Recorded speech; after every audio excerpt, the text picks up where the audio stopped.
Moises, ang OA mo ha. Daplis lang to. Okay ka ba? Okay lang ako, daplis lang to. Sigurado ka?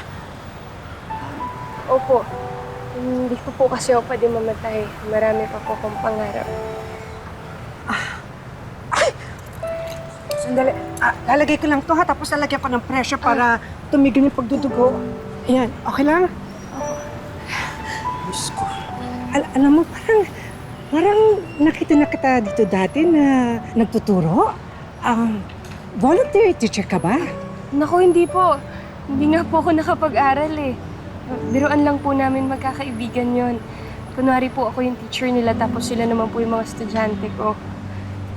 Pero alam niyo po ba, miss, magaling na po silang magbasa at magsulat. Pero ikaw, hindi ka pa nakakapag-aral. Mama, gusto ko po makapag-aral. Para po maging teacher ako paglaki ko. Magtiwala sa pangarap. Simula po kasi nung mawala yung mama ko, dito na po kami sa Kali nanirahan. Tapos nagtrabaho na lang din po ako para may panglaman sa tiyan. Gusto mong mag-aral? Po? Pwede kitang matulungan para makapag-aral ka. Huwag kang mag-alala. Ako yung tutusto sa pag-aaral mo. Gusto mo? Opo. Naku sis, eto na katuparan ng mga pangarap mo.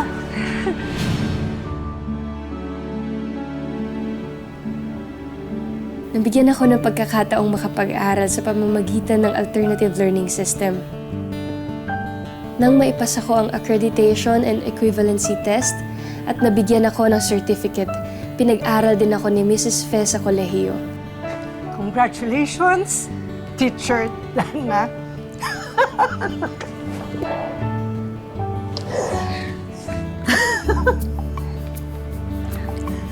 Maraming salamat po. Pagtapos po ako ng pag-aaral ng dahil sa inyo. Utang na loob ko po sa inyo to.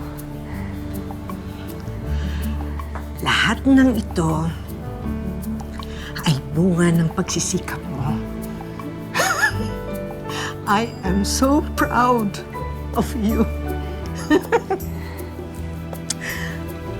I have something for you. Look.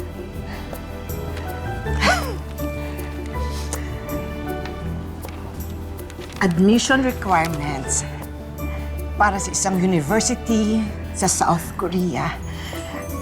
Naisip ko kasi baka gusto mong kumuha ng certificate program in English language teaching.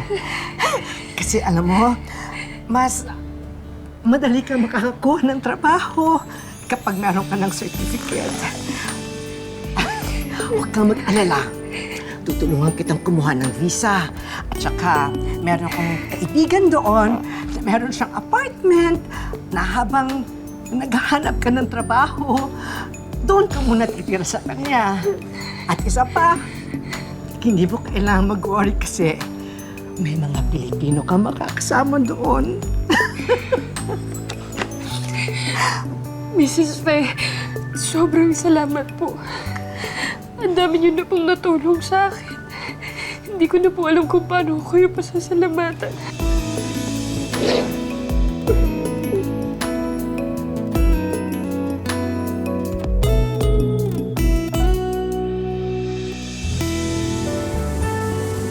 Halos 3 taon ko itong pinaulit-ulit na ginawa. Mag-aaral sa umaga,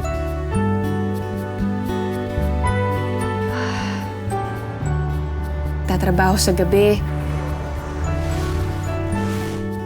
Tiniis ko lahat ng hirap alang-alang sa aking pangarap. Pangarap na unti-unti ko namang matutupad.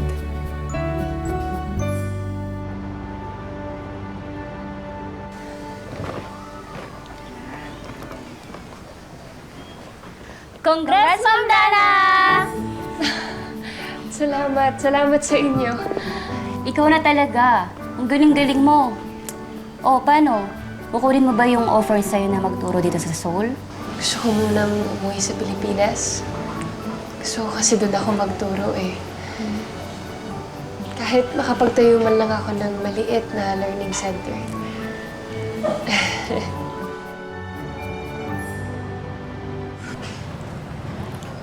Sis, ang tagal mo hindi nagpakita. Akala ko talaga kinalimutan mo na ako. Naku, pwede ba naman yun? Isa ka nga sa pinagpapasalamat ko dahil nakilala kita.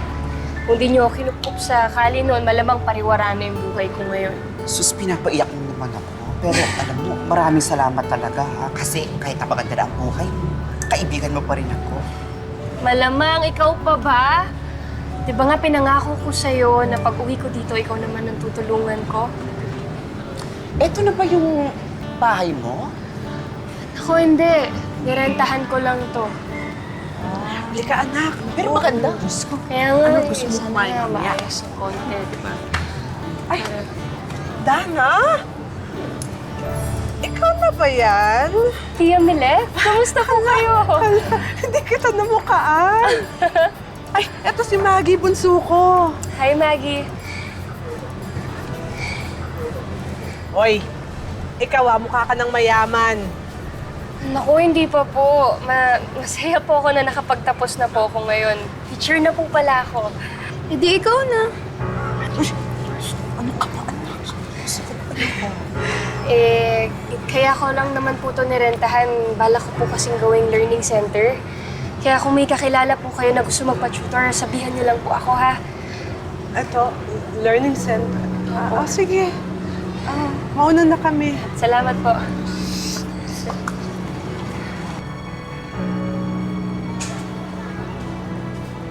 Hi, Miss. Subukan niyo na po. Sigurado ako.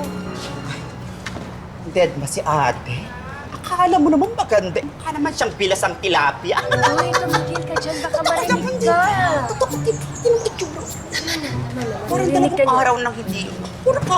Pabili po. Yes, darling. Ay, ano po yun? Isa nga pong lip balm. Lip balm? Ano po bang relationship status niyo? Single po. Single. So mag-jowa, 100 pesos sa bigay ko, pero para sa'yo, 49 pesos na lang. Sige po, pabili po dalawa.